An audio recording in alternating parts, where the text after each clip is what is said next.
Hola, muy buenas tardes para todos. Mi nombre es Juan Pablo Espinosa y en nombre del Grupo Bancolombia y del equipo de investigaciones económicas, sectoriales y de mercado, queremos darles la bienvenida a este espacio en el cual vamos a estar hablando acerca del plan financiero del año 2021 que reveló la semana pasada el Gobierno Nacional. Seguramente muchas de las personas que nos están acompañando en la tarde de hoy también tuvieron la oportunidad la semana pasada de oír nuestra actualización de proyecciones macroeconómicas y se preguntarán por qué menos de una semana después estamos teniendo esta nueva charla, y la razón es muy sencilla, y es que esa información que reveló el gobierno el jueves pasado pues es bastante significativa, determina en buena medida lo que va a pasar con la economía durante este año y también en los años siguientes, y por ello consideramos que vale la pena darle una mirada detallada no solamente a los números que hay detrás y que se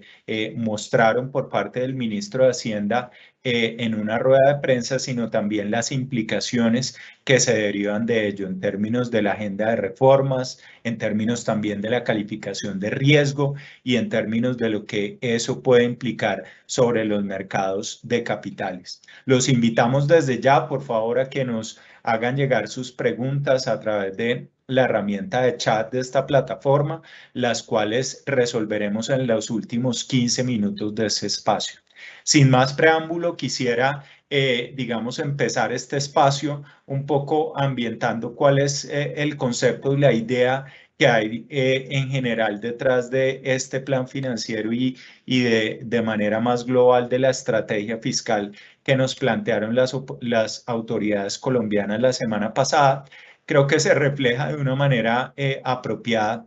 con esta imagen en la cual lo que queremos dar a entender es que con este nuevo escenario fiscal lo que está haciendo el gobierno, por un lado, es redoblando su apuesta en torno a una recuperación de la economía este año a través de una revisión importante en el gasto hacia unos niveles, sobre todo en lo que tiene que ver con la atención de la pandemia y la inversión que no habíamos visto en mucho tiempo, pero simultáneamente, además de ese estímulo que puede darle a la economía la política fiscal en este año, con la carta que le permite redoblar esa apuesta es la expectativa de que va a poder, a través de una agenda de reformas que se van a empezar a concretar en los próximos días a través de una propuesta, sentar las bases de un manejo en el mediano plazo de las finanzas públicas que dé credibilidad y que permita justamente entonces en el corto plazo poder desarrollar esa política fiscal más expansiva que les acabamos de mencionar. Entonces, para desarrollar esa idea de esta apuesta que se está haciendo y que sobre todo está soportada en ese mayor gasto para la emergencia sanitaria y para estimular el crecimiento de la economía, también simultáneamente con el compromiso de ajustar en el mediano plazo, pues vamos a estar hablando a lo largo de los siguientes minutos de estos temas que estamos viendo. En primer lugar, vamos a hacer un repaso de los supuestos macroeconómicos que hay detrás de las proyecciones del gobierno. Luego vamos a entrar a detallar un poco más los elementos clave del balance fiscal del año que acaba de concluir y del año que estamos en este momento atravesando. Vamos a hablar luego un poco acerca de cuáles son los riesgos en el corto plazo de que de pronto los resultados puedan alejarse de esas perspectivas que planteó el Ministerio de Hacienda. Vamos luego a hablar acerca de los elementos claves de la estrategia de financiamiento que también se actualizó la semana pasada. Vamos luego a hablar justamente de cuáles son los desafíos de mediano plazo que tienen las finanzas públicas y que son bastante significativos, todos los cuales terminan desembocando entonces en la propuesta de reforma fiscal que esperamos el gobierno presente a la siguiente legislatura, que va a arrancar ya muy prontamente. Luego vamos a hablar de dos repercusiones de todo este elemento. Es, por un lado, las perspectivas de calificación soberana y cómo lo que se publicó la semana pasada puede influir o no en las decisiones de las agencias más adelante en el año. Y por último, el impacto en el mercado de renta fija. Entonces, Con respecto al primero de estos puntos, vamos a empezar entonces hablando de los supuestos macroeconómicos. ¿Y por qué esto es importante? Porque siempre a lo largo de las publicaciones fiscales, bien sean los planes financieros o el marco fiscal de mediano plazo a lo largo de los últimos años, uno de los elementos que siempre miramos los analistas es qué tan realistas son esas, digamos, esas apuestas que están haciendo las autoridades con respecto al desempeño de la economía, ya que de eso se deriva buena parte del resultado fiscal, bien sea porque un mayor crecimiento en algún punto puede generar ingresos tributarios o ingresos corrientes en general más altos, bien sea porque el precio del petróleo puede, cuando aumenta, incidir favorablemente en los resultados también del gobierno nacional, bien sea porque una devaluación puede o incrementar el servicio de la deuda, pero también generar ciertos ingresos. Entonces, siempre es importante partir de esa base. Y el mensaje que queremos dejar respecto de este tema es que las proyecciones de las principales variables para la economía colombiana que se plantearon en este plan financiero son razonables e incluso algunas como el precio del petróleo lucen conservadoras. Yo creo que esto es una diferencia importante frente a las publicaciones fiscales de años anteriores en donde de pronto había un claro sesgo a favor del optimismo y de esa manera uno como analista veía identificados con total claridad unos riesgos de que pudiera haber más adelante sorpresas negativas en el camino. En esta oportunidad no es así porque si nosotros miramos lo que la semana pasada el gobierno reveló en materia, por ejemplo, de crecimiento de la economía, la tasa del 5% está pues realmente muy acorde con las proyecciones que nosotros publicamos también hace algunos días. El 5 está perfectamente dentro del rango de proyecciones que nosotros planteamos, es un poco más alto que el escenario base, de alguna manera refleja ese mayor optimismo del gobierno, esa apuesta pues por las políticas fiscales anticíclicas que plantean desplegar las autoridades, pero realmente no creemos que en lo material implique una visión que pueda más adelante conducirnos a una, digamos, a una dinámica de los ingresos que pueda generar preocupaciones. En lo que tiene que ver con inflación, ustedes pueden ver también que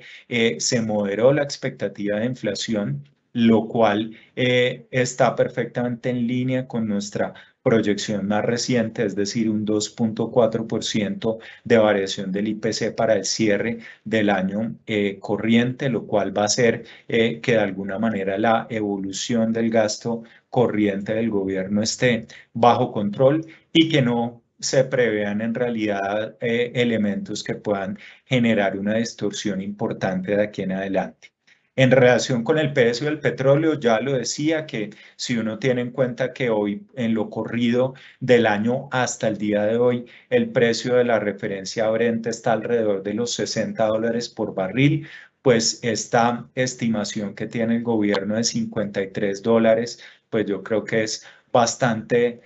razonable e incluso da pie como para que haya más adelante una corrección de las cotizaciones en caso pues, de que la tendencia reciente de aumento de los precios se pueda corregir más adelante en el año.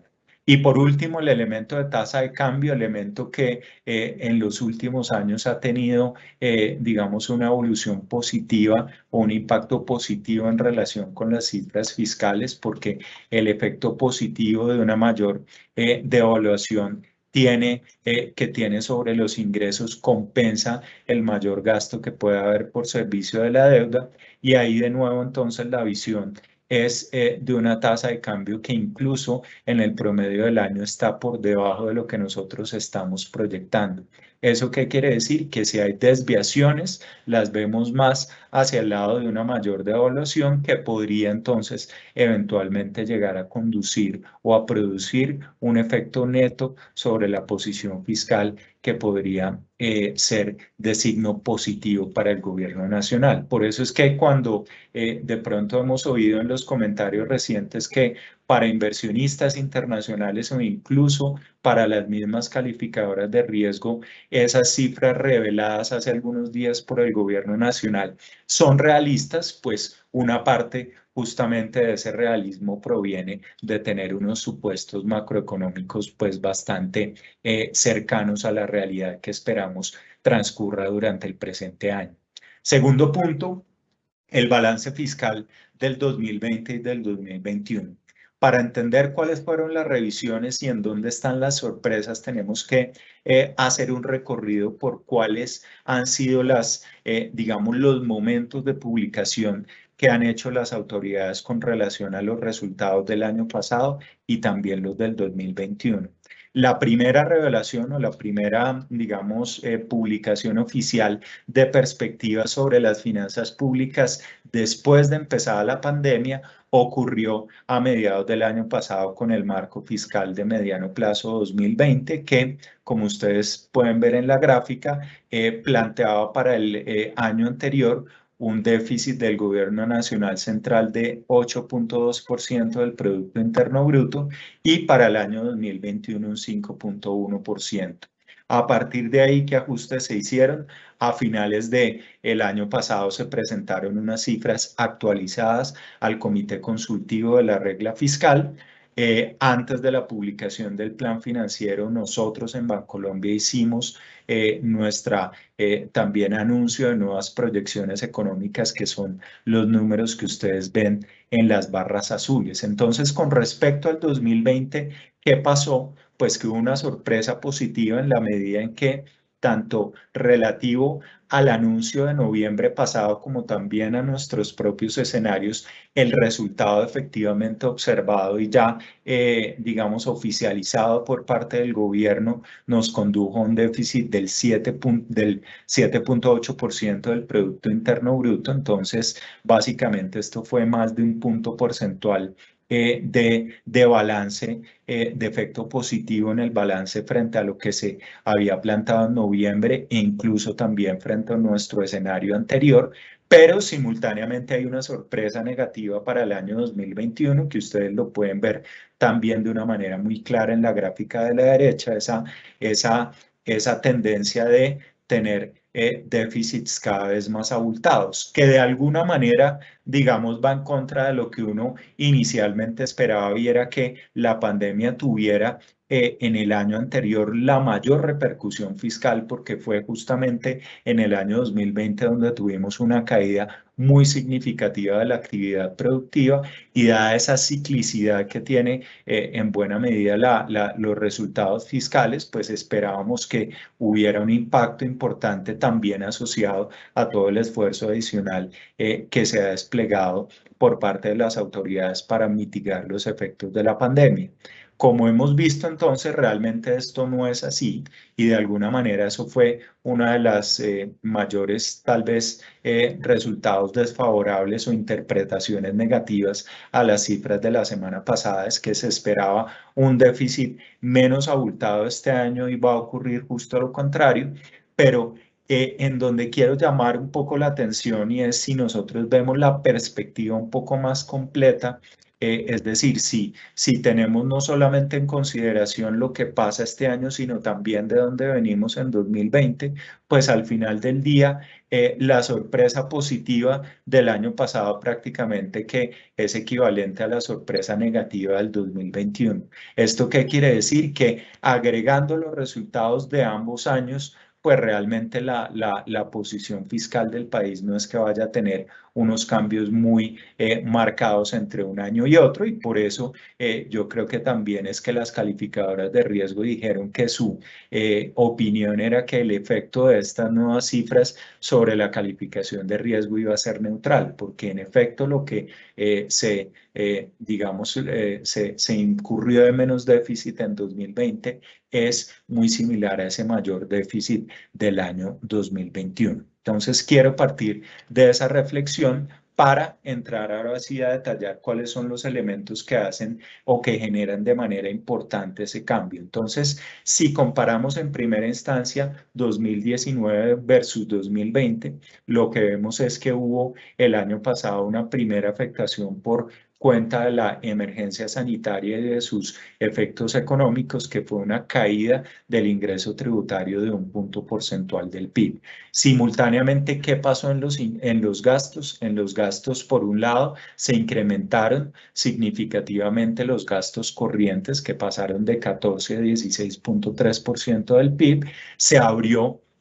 una fuente de gasto que antes no existía, que es justamente la asociada a la atención directa de la pandemia. Y por otro lado también hubo un incremento, aunque ese sí bastante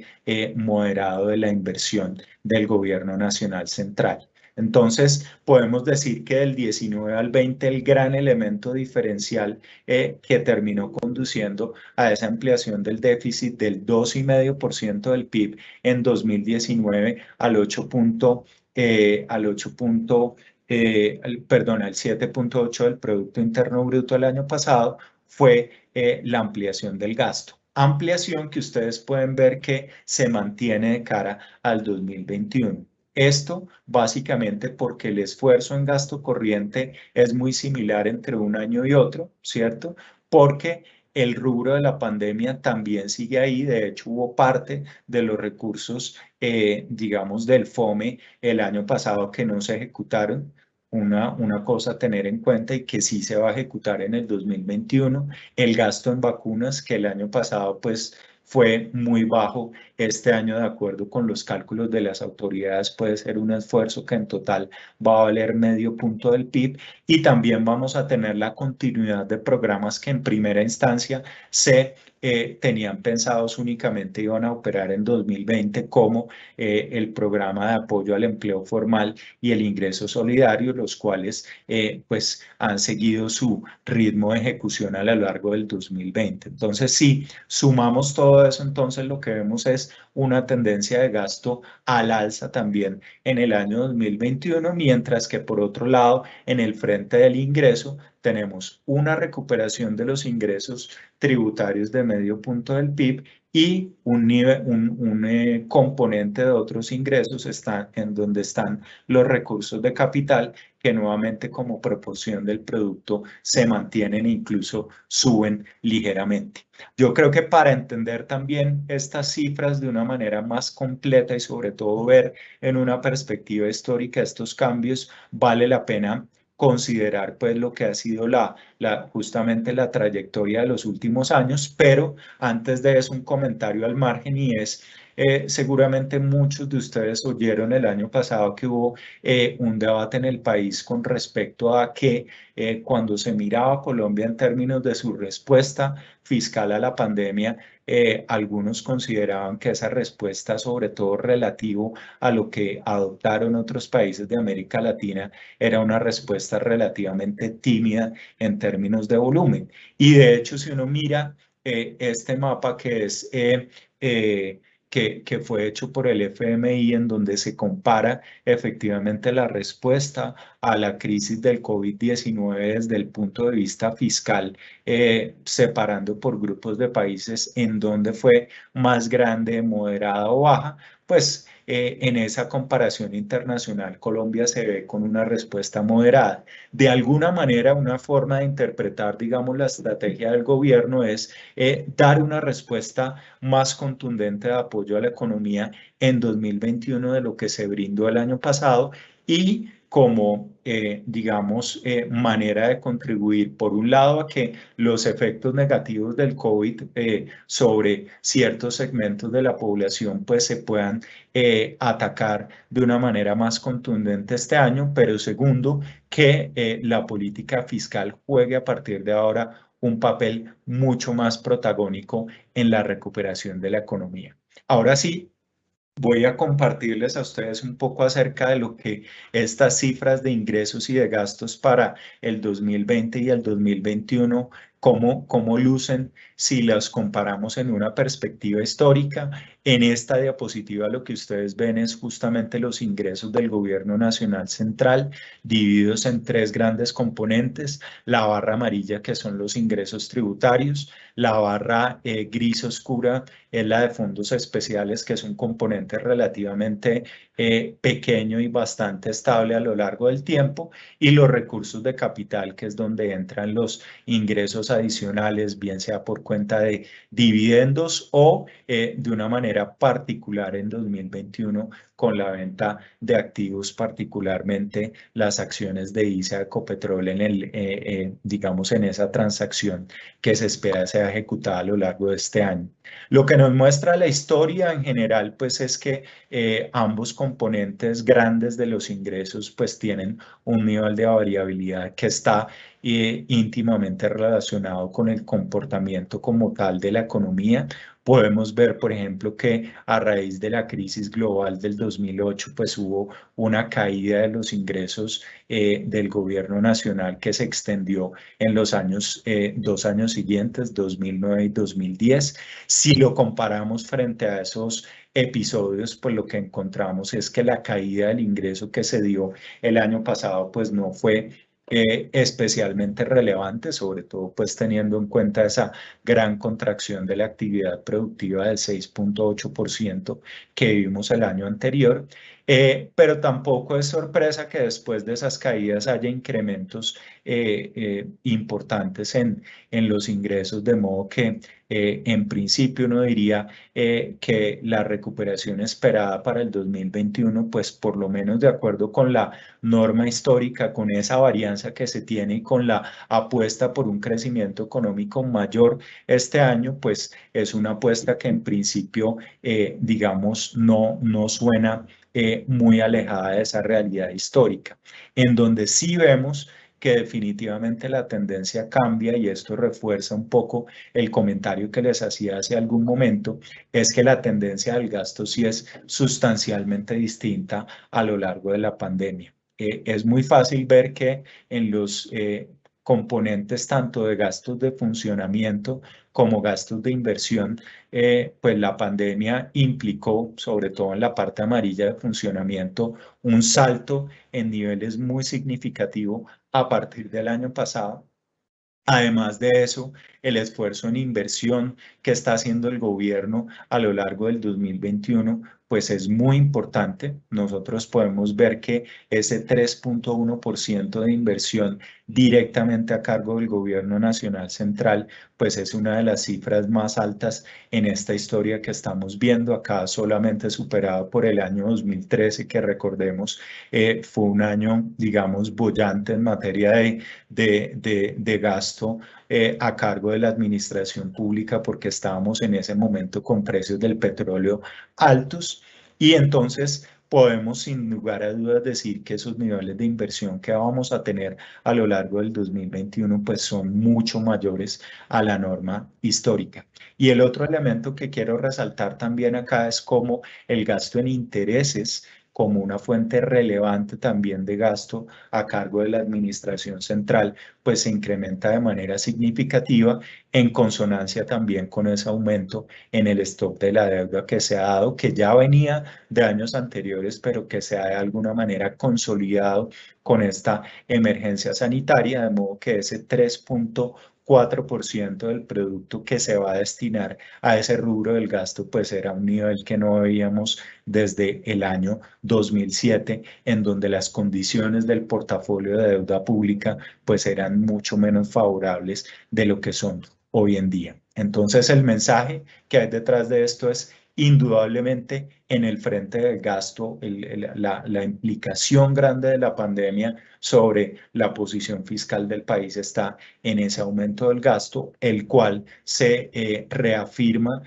a lo largo del año 2021. Si vamos a entrar entonces ahora al tema de los riesgos, es decir, cuáles elementos pueden llevarnos a que, partiendo de ese 8,6 que el gobierno ya nos anunció y que, como hemos visto, también es una cifra que se ha vuelto sujeta a unos cambios importantes. Entonces, de aquí en adelante, ¿cuáles serían esos posibles elementos que podrían dar pie a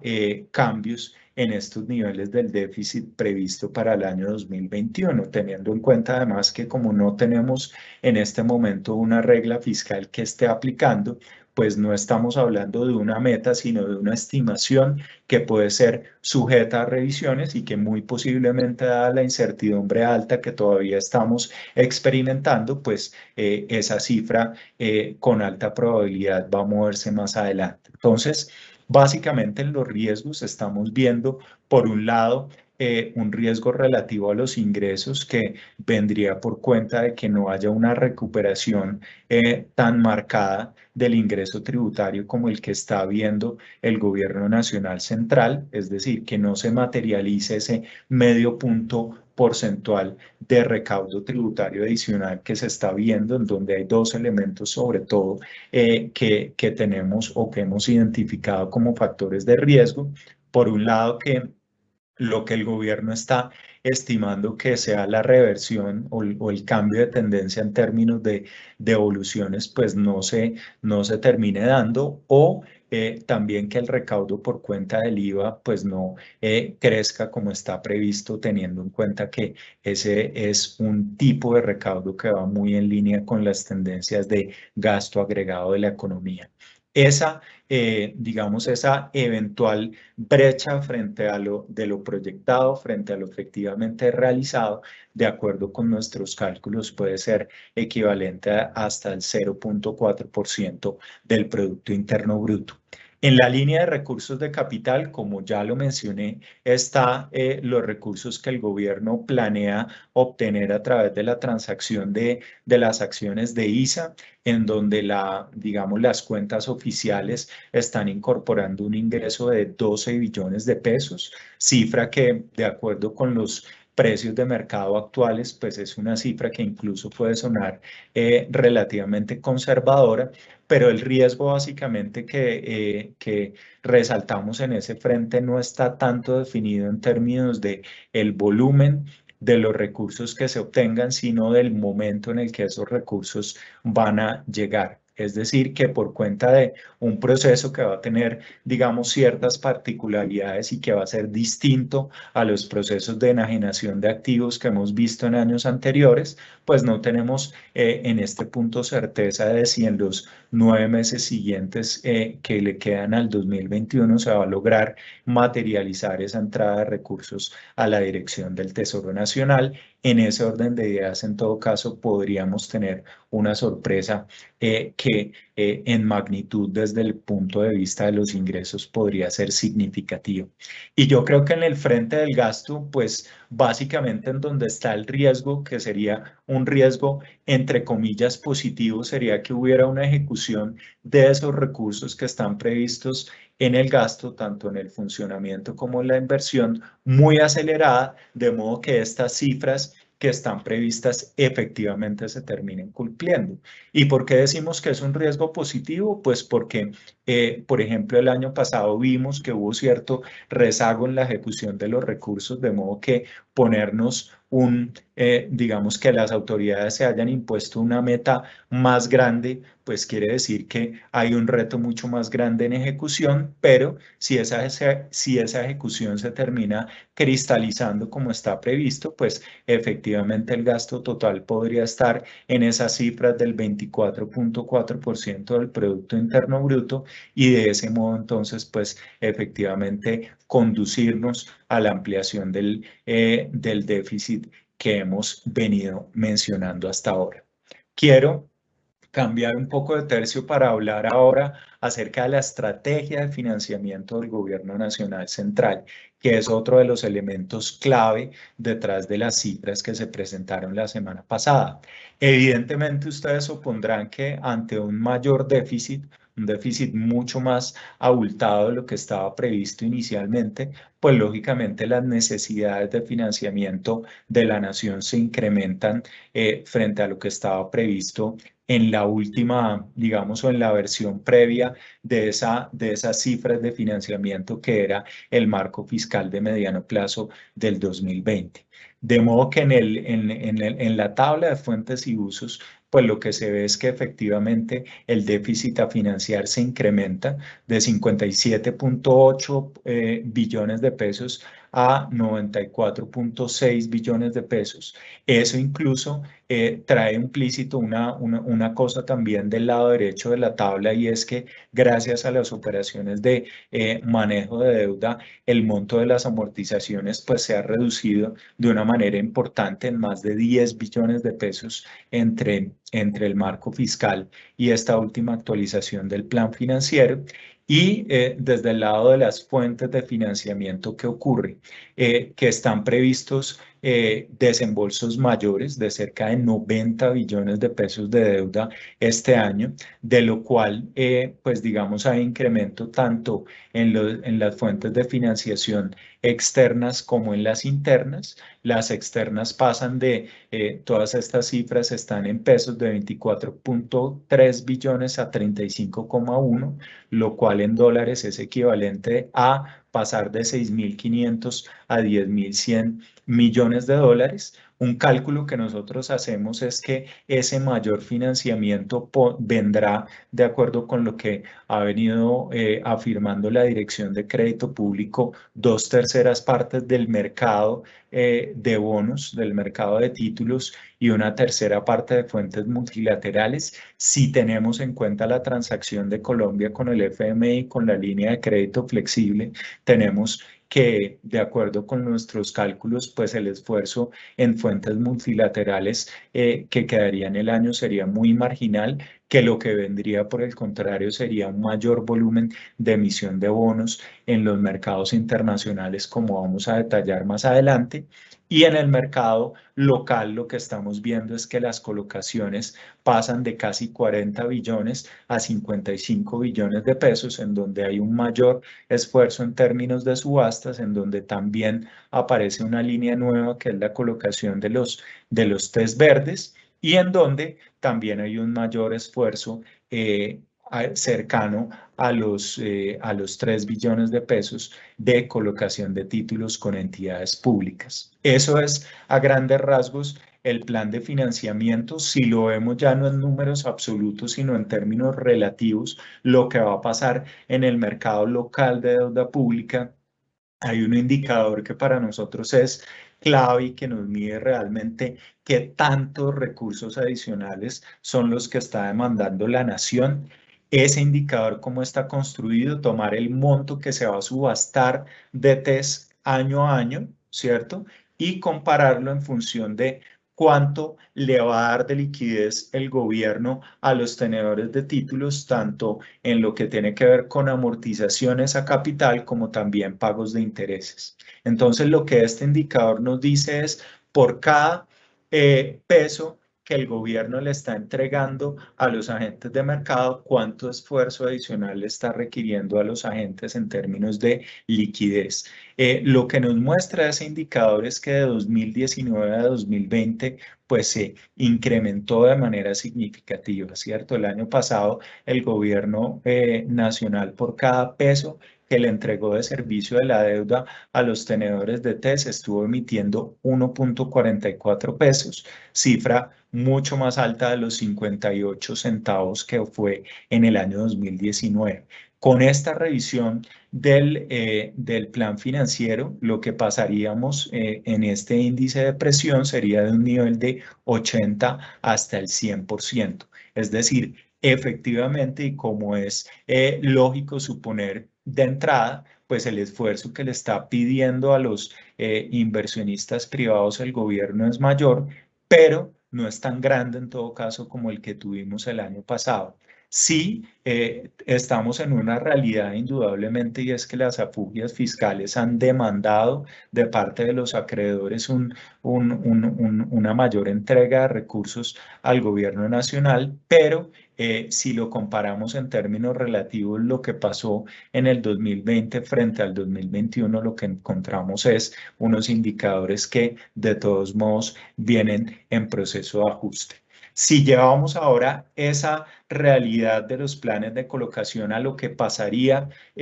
con las subastas de TES mes a mes, pues lo que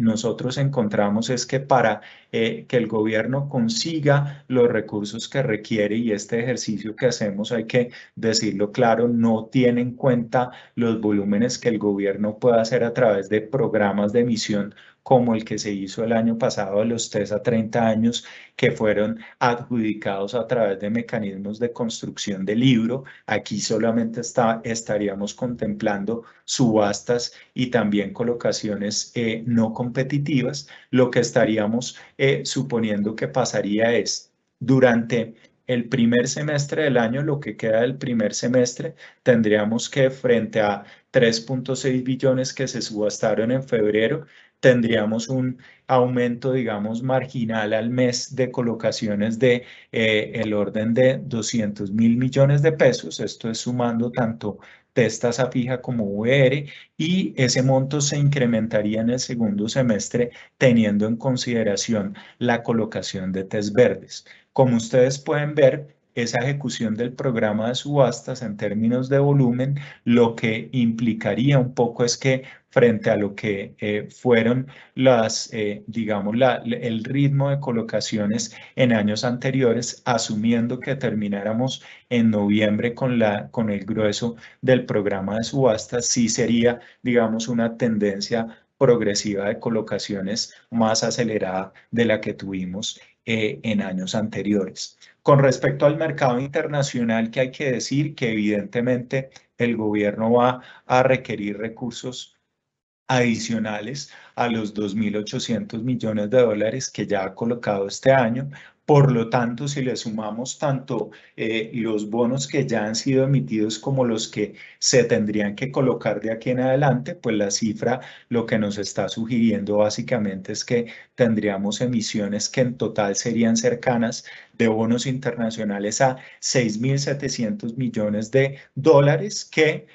ustedes pueden ver que históricamente la cifra, el único año en donde hemos tenido una cifra similar a esos valores fue en 2005 con 6.200 millones de dólares. Es decir, estamos esperando que con este nuevo plan financiero haya un año récord en materia de colocaciones de bonos internacionales, lo cual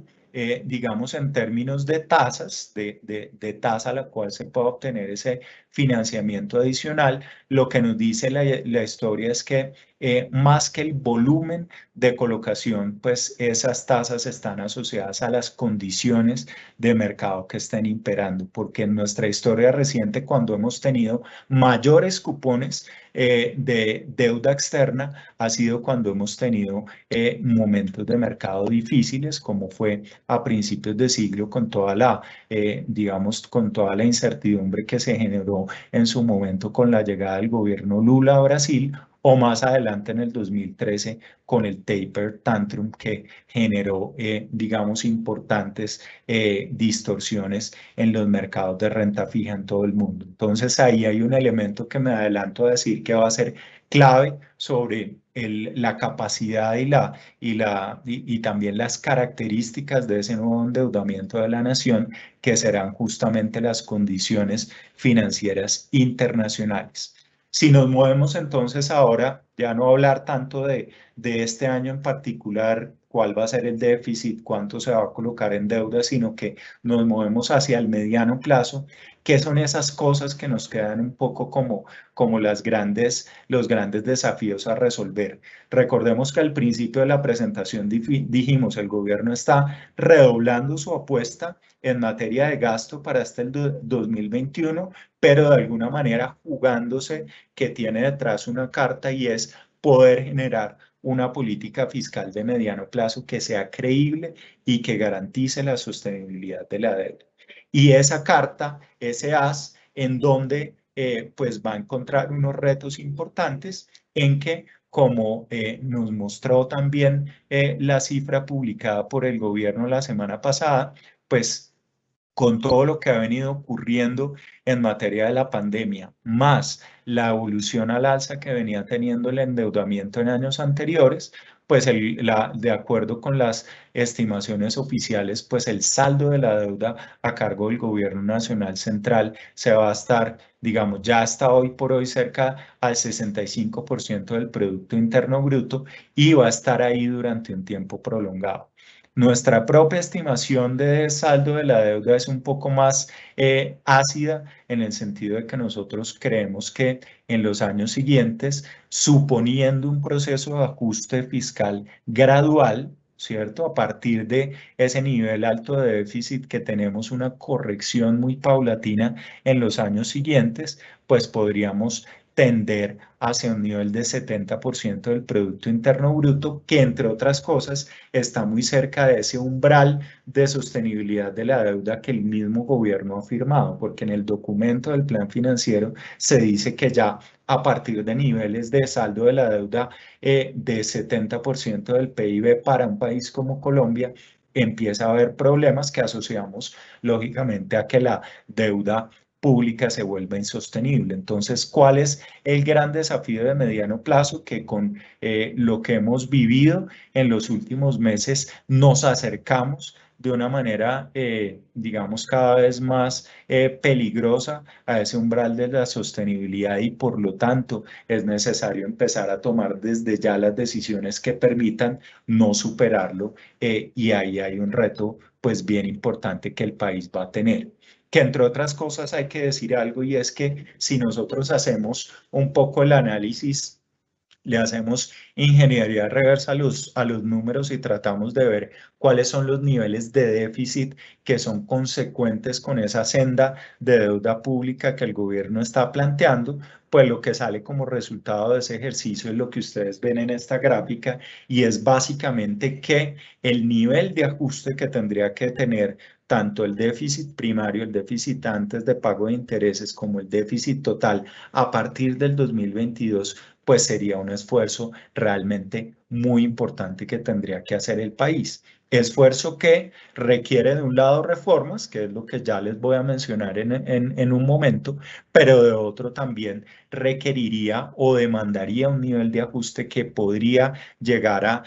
afectar esa tendencia de recuperación muy gradual de un proceso que va a tomar un tiempo importante de cerrar esa brecha de producto negativa que tiene la economía y volvernos entonces a acercar paulatinamente a los niveles de crecimiento potencial que tiene la economía después del fuerte choque que hemos sufrido recientemente. Entonces, realmente para que eso sea factible, es indispensable una reforma. Creo que ahí no estamos diciendo nada nuevo, simplemente estamos un poco reiterando lo que se ha venido ventilando en medios y en el debate económico de Colombia en los últimos días. Pero tal vez lo que yo quisiera destacar en este punto de esta reforma es que esa reforma va a ser fiscal no por un eufemismo, no porque se busque decir, tratar de tener un nombre que evite hablar de reforma tributaria, no. Va a ser una reforma fiscal porque realmente lo que esperamos es que va a cubrir tres aspectos clave de las finanzas públicas que requieren atención. Está evidentemente el tema del ingreso, porque es claro para todos que la base de ingresos de Colombia es muy baja y que hay que incrementarla, como ha venido diciendo el mismo gobierno, en por lo menos 1,5% del Producto Interno Bruto. Ahí es donde se ha centrado la mayor parte de la atención. Pero vean ustedes que hay otras dos dimensiones que también a nuestro juicio son muy importantes. La primera, ¿cuál es? El frente del gasto. Es decir, que después de este esfuerzo extraordinario que ya mostramos que ha habido a la raíz de la pandemia y de la reactivación de la economía a la cual le está apostando el gobierno, pues va a ser necesario entrar a mirar desde el punto de vista legal qué cambios se requieren para tratar de hacer que esos niveles de gasto en el futuro se moderen. Y el otro elemento tiene que ver con el balance del gobierno, que es precisamente lo que trata de administrar la regla fiscal y en donde evidentemente el reto está en que hay que adaptar esa regla a la realidad post-COVID. Aquí no quiero entrar en el detalle de la propuesta, ustedes van a ver que en el chat de este evento les pusimos un link a esta presentación para que tengan todo el detalle. Yo simplemente lo único que quiero resaltar aquí es que el gran elemento diferencial en términos de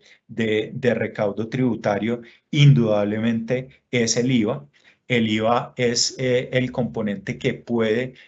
mucho más que otros elementos, llegar a generar un cambio importante en términos del recaudo.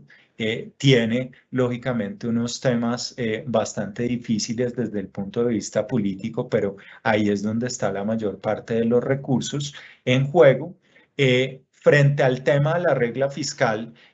hay que decir que es un cambio que de pronto no se ve de una manera tan urgente como el tema tributario, pero también es importante avanzar en ese frente, sobre todo para hacer que haya credibilidad en el manejo de la política fiscal de aquí en adelante, y esa credibilidad es clave para los mercados, pero también hacer que el ajuste que se vaya a dar en el futuro pues no sea tan dramático, tan fuerte, que pueda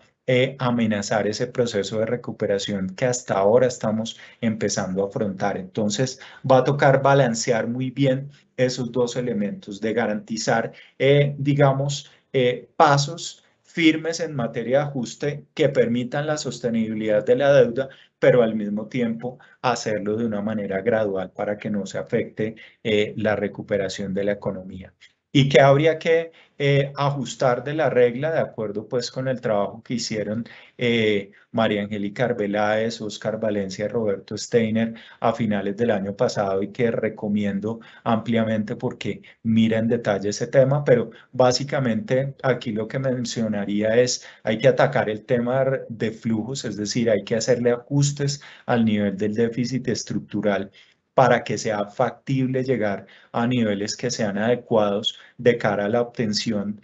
creería yo, de un superávit primario a la vuelta de 5 años. En segundo lugar, hay que actuar sobre el stock, es decir, que hay que introducirle a nuestra regla fiscal un límite de deuda que garantice que tengamos un ancla de mediano plazo y que no lleguemos a esos umbrales de deuda insostenible que puedan afectar lógicamente la confianza de los inversionistas y ponernos en una situación en donde caeríamos en una espiral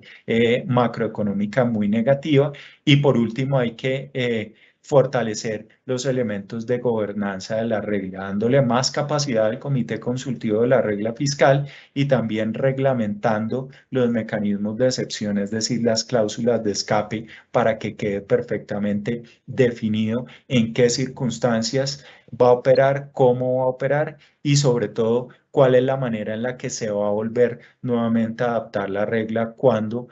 las circunstancias pues ya no sean tan urgentes. Lo último que quiero resaltar ya en estos minutos que me quedan antes de pasar a preguntas es: de la manera en la que se resuelva esta reforma va a depender indudablemente la calificación de riesgo, las decisiones de las agencias este año. Recordemos que las tres grandes agencias tienen a Colombia en este momento con perspectiva negativa en la calificación, dos de ellas Fitch, Standard & Poor's en triple B menos, lo cual quiere decir que una eventual rebaja de la calificación nos pondría en grado especulativo por parte de esas dos agencias, y es inevitable pensar que esa reforma va a ser el elemento clave de la decisión. Incluso más que el ajuste de los números que ya vimos, porque vuelvo y repito, como lo dije hace unos minutos, si tomamos la película del 2020, los ajustes, y el del 2021, pues en realidad entre un año y otro los montos de los ajustes son muy similares. Realmente lo que hace una gran diferencia en términos del perfil crediticio soberano es lo que pase de aquí en adelante, y por eso es que decimos que el éxito de la reforma, y sobre todo el hecho no solamente de que sea ambiciosa en términos de recaudo, sino que también ataque esos dos frentes adicionales del gasto y de la regla fiscal, es absolutamente esencial. Entonces, a Colombia, ¿cuál es el reto que le toca? Un poco siguiendo la frase que decía Christine Lagarde en su momento cuando hablaba de reformas estructurales, y ella decía básicamente: hay que aprovechar cuando hace sol para arreglar el tejado de la casa. Pues en esta coyuntura le va a tocar a Colombia una discusión difícil, porque nos va a tocar reparar ese techo de las finanzas públicas en medio todavía de una tempestad que está en marcha, que es la de la pandemia. No es una labor fácil, pero sí es indispensable, vuelvo y repito, para mantener ese grado de inversión, porque de acuerdo con lo que nosotros hicimos de análisis cuantitativo al respecto, encontramos básicamente que si nos, digamos, atenemos a los criterios solamente cuantitativos, pues Colombia tiene en este momento una probabilidad de más del 50% de tener una rebaja en su calificación. Y el otro tema es impacto en los mercados, pues de alguna manera los mercados, tanto en niveles de pendiente de la deuda soberana de referencia local, tanto en niveles de prima de riesgo, ya ha empezado a incorporar un poco todos estos riesgos y estos desafíos a lo largo del presente año, pero también tenemos que tener en cuenta que paralelo a toda esta discusión que hemos tenido acerca del tema fiscal en Colombia, se ha dado también un deterioro de las condiciones financieras globales,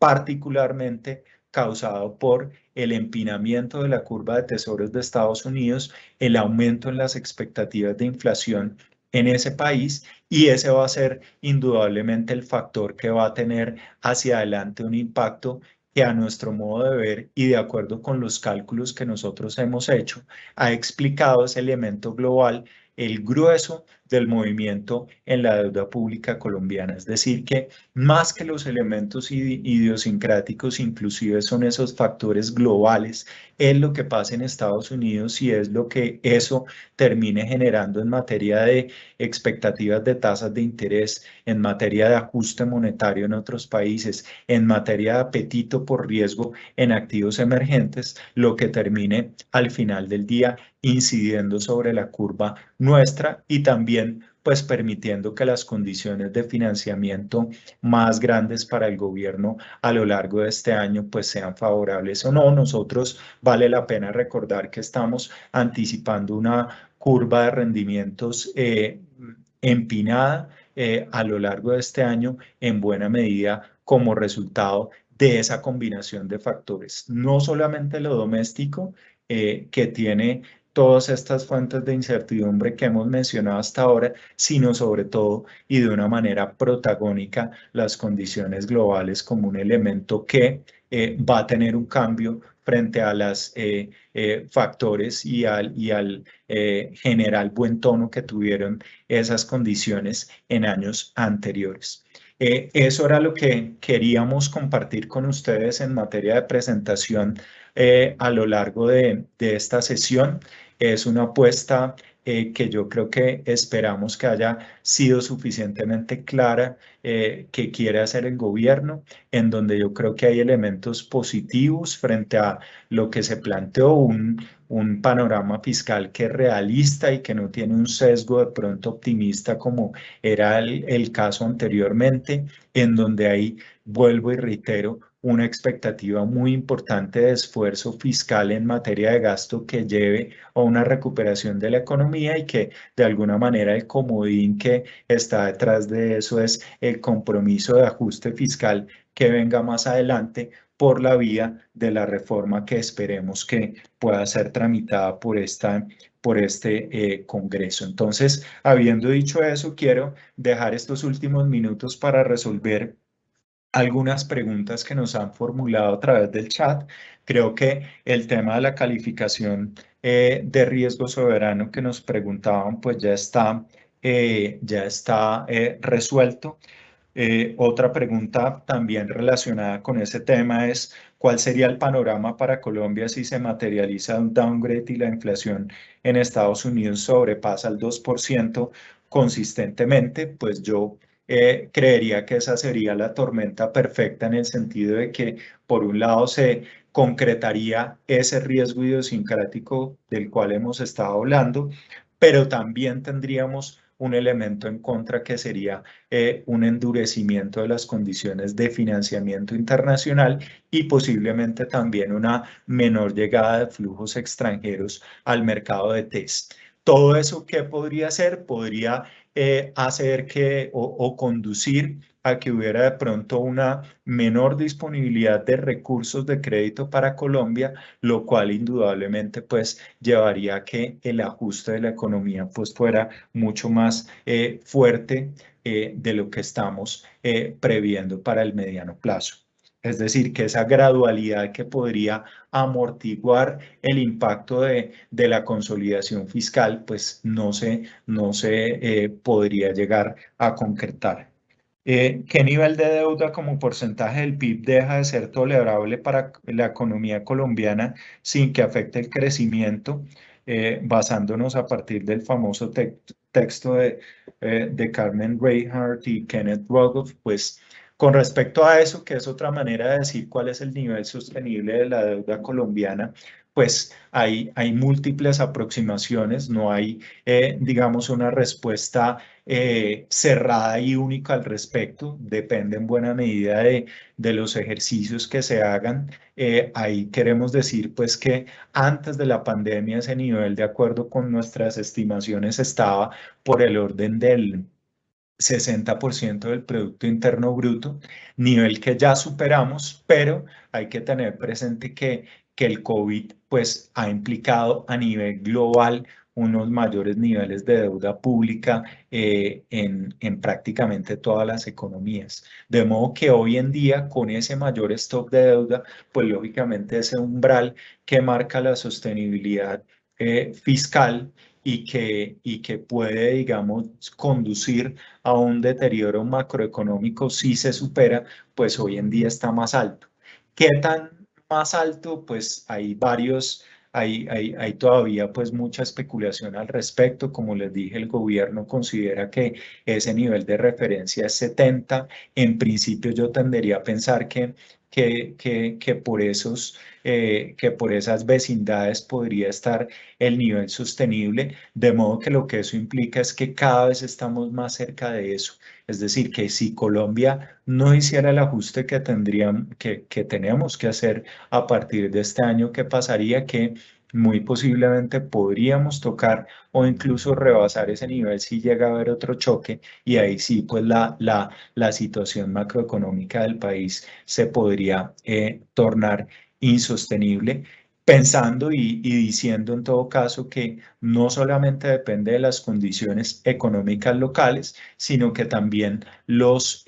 digamos, los ejercicios de sostenibilidad de la deuda son muy sensibles a la expectativa de crecimiento económico. Tenemos un crecimiento nominal que supere el costo de la deuda, pero también a qué tan fácil y qué tan costoso sea el financiamiento que se logre obtener. Entonces, esa combinación de cómo reacciona nuestra economía al estímulo fiscal, cómo es capaz de recuperarse rápidamente, pero también qué pasa en el resto del mundo que incida sobre las condiciones de financiamiento, pues terminan entonces conduciendo a estos niveles de deuda sostenibles que les hemos venido mencionando hasta ahora. Creo que esas eran desde el chat las preguntas más importantes que recibimos. De nuevo, les agradecemos mucho su presencia en este espacio. Esperamos seguir contando con ustedes en nuevas convocatorias que hagamos más adelante. Discúlpenme ustedes que hay una última pregunta que no quisiera pues dejar sin resolver. Nos dicen: el año pasado el ministro apuntó a que por la reforma tributaria se debería recaudar 2 puntos del PIB. La semana anterior bajó a 1,5. ¿Cuál sería una cifra óptima para no perder el grado de inversión? Yo creo que Depende, depende de qué se logra avanzar en los tres frentes. Como ya lo dijimos, no es solamente un tema tributario lo que está en juego, también es importante que la reforma ataque el frente del gasto y ataque el frente del balance vía la reforma o el cambio, perdón, en la regla fiscal. Si se logra una buena combinación de esos tres elementos, ¿cierto? Incluso no podría decir que el recaudo adicional puede que no fuera tan alto como 1,5% del PIB, que son más de 15 billones de pesos, una cifra que sigue siendo muy importante, sobre todo si tenemos en cuenta la experiencia de reformas tributarias anteriores. Entonces, dicho de otro modo, si se logra avanzar decididamente en esos tres frentes, pues eventualmente la reforma en términos de recaudo podría estar diluida frente a ese 1,5, y aún así Colombia podría mantener el grado de inversión. Entonces, con eso, ahora sí, damos por terminado el espacio. Nuevamente, muchas gracias por acompañarnos, como siempre, por su fidelidad y esperamos que estén muy atentos tanto a los nuevos espacios que podamos ofrecer más adelante, al avance de esta reforma y a lo que pueda implicar sobre cambios en nuestra visión sobre la economía del país. Muchas gracias a todos y feliz tarde.